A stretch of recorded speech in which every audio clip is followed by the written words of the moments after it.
Quran Surat Al-Baqarah ayat 258. A'udzu billahi minasyaitonir rajim.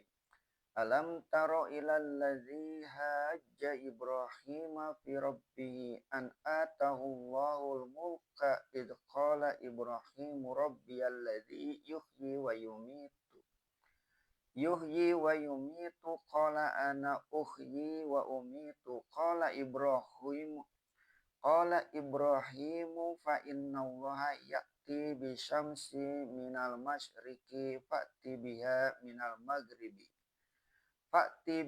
minal maghribi fabuhital ladzi kafaru wallahu la yahdil qaumaz zalimin.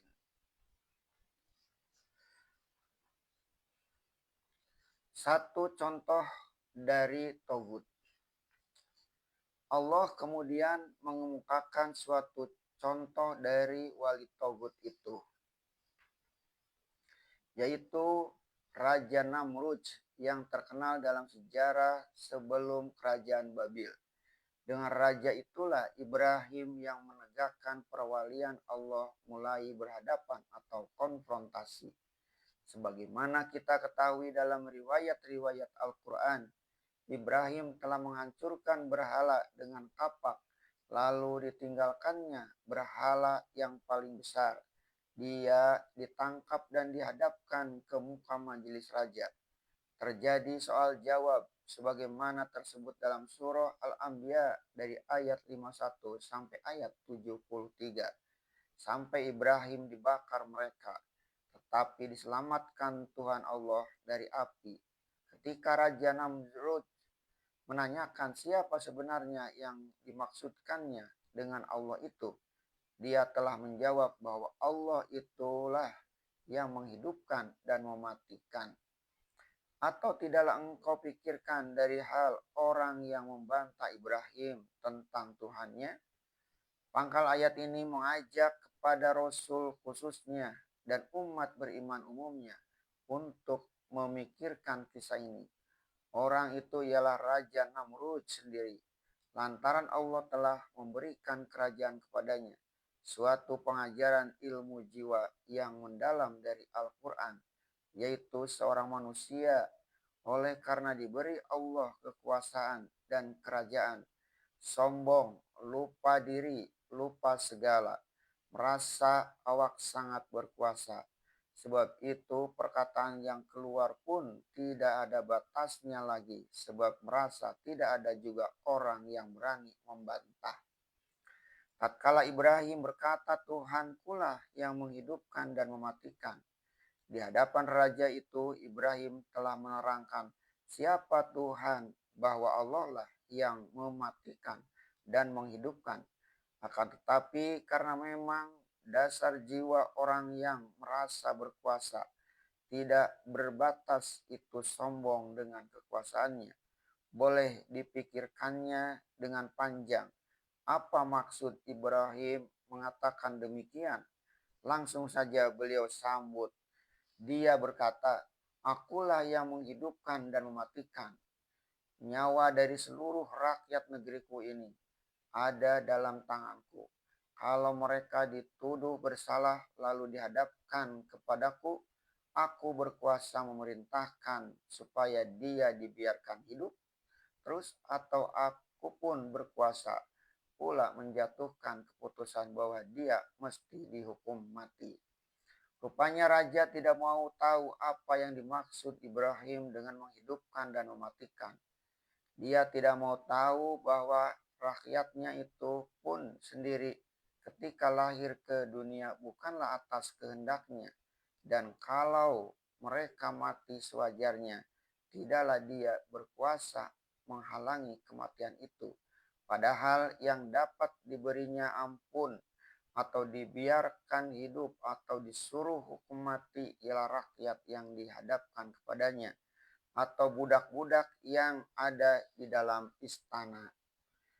Dia tidak mau mengerti bahwa rakyat yang sebanyak itu adalah negerinya, bukanlah menerima makanan dari dia, melainkan dari mereka menerima buah hasil dari bumi. Dia pun tidak mau mengerti bahwa dia sendiri pun tidak akan bisa duduk di atas singgasana kerajaan kalau rakyat itu tidak bisa bercocok tanam lagi. Oleh sebab itu, tidak mau mengerti ini, Ibrahim pun meneruskan perkataannya. Berkata Ibrahim, maka sesungguhnya Allah mendatangkan matahari dari timur, maka cobalah datangkan matahari itu dari barat. Dengan sambungan kata yang demikian, Ibrahim telah membawa raja berpikir yang lebih luas, bukan berpikir sekedar di bawah cangkung kursi kekuasaan raja. Allah, Tuhan Ibrahim, menganugerahi hidup manusia, terutama dari teraturnya perjalanan matahari dari timur ke barat, sehingga terjadi edaran siang dan malam. Di siang hari manusia mencari makan, di waktu malam manusia beristirahat, termasuk Namrud sendiri. Kalau tidak ada peraturan sedemikian, cobalah engkau ubah perjalanan matahari. Balikan matahari itu dari barat ke timur. Kalau memang engkau yang berkuasa menghidup dan mematikan. Sekarang baru dia mengerti apa maksud Ibrahim. Maka terdiamlah orang yang kafir itu. Dia tidak dapat menjawab lagi. Dasar berpikirnya salah. Sebab itu dia terdiam. Dan Allah tidaklah akan memberi petunjuk kepada kaum yang zalim. Itulah sebab dia terdiam. Sebab dia telah mengambil jalan yang salah, jalan yang zalim, yaitu yang tidak sesuai dengan akal yang sehat. Apakah orang telah zalim? Perkataan yang akan dikeluarkan tidak ditimbangnya lagi. Sebab itu, kalau datang perkataan yang benar, keluar dari pikiran teratur, ia tidak dapat menjawab lagi. Pimpinan yang tidak berdasar pada kebenaran Allah. Pimpinan yang tidak berdasar pada kebenaran Allah tadi dinamai pimpinan Tauhid. Sebab itu penguasa-penguasa zalim sebagaimana Namrud itu adalah bahasa Arab biasa disebut Tauhiyah dan yang disebut orang barat sebagai tirani. Perkataannya kerap kali telanjur salah dan dia tidak sadar akan kesalahan itu. Malahan dia selalu menganggap dirinya benar sebab orang di kiri kanannya tidak ada yang berani menegur kesalahannya. Kian lama dia kian tidak berpijak di bumi lagi. Maka kalau perkataannya yang salah itu ada orang yang berani menyebut dan menyatakan salahnya sebagaimana yang dilakukan oleh Ibrahim itu, dia pasti terdiam. Biasanya timbullah keguncangan dalam jiwanya, dalam hatinya. Rupanya ada pula orang yang bisa mengeluarkan perkataan yang berlainan gayanya dari perkataannya. Di sana yang demikian biasanya timbullah takutnya. Takut akan terganggu kekuasaannya. Karena ketakutannya itulah biasanya dia mengambil tindakan yang berani dan tidak lagi bersandar kepada kebenaran serta keadilan, tetapi bersandar kepada kekuatan dan kekuasaan. Itulah sebabnya ketika di dalam pertukaran pikiran dengan Ibrahim, dia selalu di pihak yang kalah, sebab salah. Lantaran itu dia pun mengambil tindakan amat berani, yang dengan demikian kekuasaan akan membungkam kebenaran. Dia memerintahkan membakar Ibrahim dengan api. Apa salah Ibrahim? Kesalahannya tidak ada, cuma dia tidak berkuasa.